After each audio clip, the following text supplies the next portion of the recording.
Chapter 1131 titled Loki of the Underworld. Chapter starts where last one ended. Luffy is very happy to know that he's finally in Elbaf. Luffy is so excited that he keeps talking about how massive is the island and how he's excited by the giants. Loki tries to talk too, but Luffy doesn't give him any chance until Loki gets angry. Loki says, "Silence, I'm talking to you." Loki lets out a powerful scream that scares wolves in the area. Then we can see Loki's presentation box while he talks to Luffy. That is now on top of Loki's right leg. Accursed Prince of Elbaf, Loki. Special bounty issued by world government 2,600,000,000 berries. Loki says, "I am the sun god that has been passed down in this country. Do not speak without my permission. Now tell me, what do you think about the state I'm in?" Luffy says, "What do I think? You are obviously captured." Loki says, "Very observant, but no one wishes to be restrained, right? Like them all, if it's possible I would like to be liberated as well." Rhodey. Luffy says, "I'm Luffy, not Rhodey." Loki explains that he has been like this for 6 years. He's the most powerful person in Elbaf, but the tree he's tied to is Treasure Tree Adam, that is Warland Kingdom itself. And the chains that imprison his body are made of Kairoseki, so there's no way he can escape. Loki says, "Let's make a deal. Luffy, you are a pirate, right?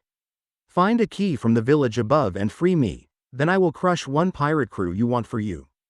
Loki says that this snowy land is called the Underworld and it is both prison and execution ground for giants. Giants who committed crimes are forced down here and no one dares come near because of the beasts in this forest. Loki says, "I don't know your purpose of coming into this snowy mountain range, but you better beware of the beasts here. Each of them are the king of a mountain and my pals since I was a kid." In an amazing double page, many massive beasts similar to the ones on Rusukaina Island where Luffy trained come out of the forest and surround Luffy. There are 5 beasts, a polar bear, a gorilla, a wolf, a snake and a mammoth. Some humans come out as well, they seem to be Loki's subordinates. They wear gas masks that covers their faces and smelly animal skins to protect their self from the beasts. Luffy is very calm when he sees this.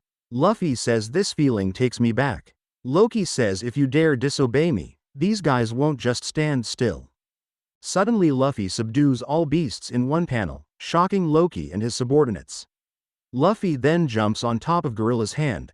All beasts look at him in a friendly way. Loki's subordinates says, "I hope this guy won't make us faint, like when Red Hair Shanks of the Yonkou came here." Luffy asks, "You said Shanks?"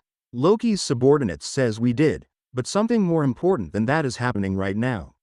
Loki says, "Wait just a moment, who is this shorty?" Loki observes the emotional way Luffy talks about Shanks, so he teases him. Luffy says, "Shanks was here? In this place?" Loki says, "So you know Red Hair?" "Yeah, he came here, because we are talking about that chicken pirate, right?" When Luffy hears it, he turns into Gear 4 form and punches Loki, that narrowly dodges the punch, moving his head.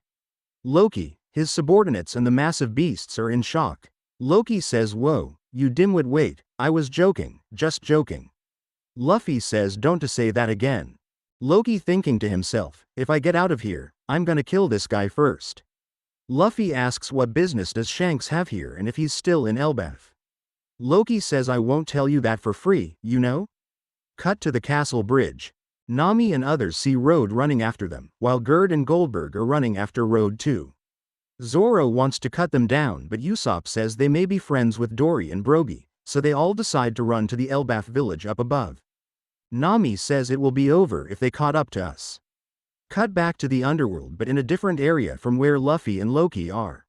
In another incredible double page, we see Haruden and Stanson striking down a huge moose. Haruden says, "Dee-ga-ga-ga-ga, we've got the moose. You can't find this creature in the forests above. Its meat is superb. I can already see the big smile that the Straw Hats gonna have on their faces." Stanson says, "But this thing is heavy, how do we carry it back?" Haruden says, "Don't embarrass ourselves, this meat is for those that saved our lives." Then we can see a recap panel about Dressrosa Arc events and Haruden's new giant warrior pirates. After that, Haruden and Stanson carry the moose and leave. Cut now to Elbaf ship, that is already in Elbaf Sea area. The ship is sailing next to a large sea creature. Brook is cutting Robin's hair at her request. Brook asks, "How is it?" Robin-san, This is my first time doing a hair cut for a lady. I was very nervous. My heart was racing, even though I don't have one, yo ho ho. Skull joke. Lilith says kya ha ha. You don't have a heart? That's not scientific at all. Frankie says oh, this hairstyle brings back memories. Jinbei says this suits you well, great job Brooke.